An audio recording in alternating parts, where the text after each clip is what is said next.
Normal water, not cold water, not ice water. No. If you take ice water, you will die. You die. You have to take normal water. So I started taking that water, and now I have more life. There is more life in me. So, brothers and sisters, we want to go to the scriptures on the side of the Spirit. Water is life. And when you go to Genesis, you find that in the beginning, God created heaven and earth. The earth was void, and there was darkness all over, and the Spirit of the Lord hovered on the face of the waters. Have you heard me well? That is why water is life, because the Spirit of the Lord hovered on the waters. We are not going to read about that in Genesis, but I think it is Genesis chapter 1. You can check that Genesis chapter 1. You read Genesis, you will find it there.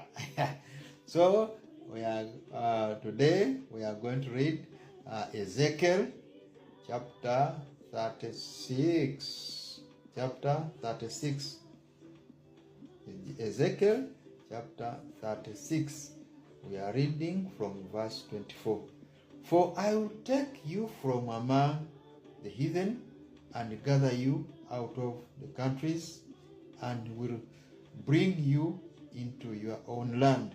Then will I sprinkle clean water upon you, and you shall be clean from all your filthiness, and from all your idols will I cleanse you.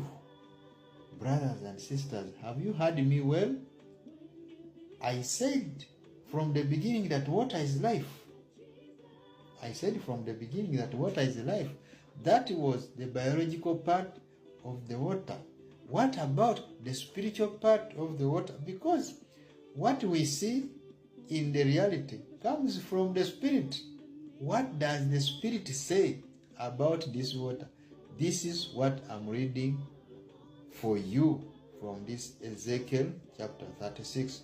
For I will take, I said Ezekiel 36 verse 24 and 25.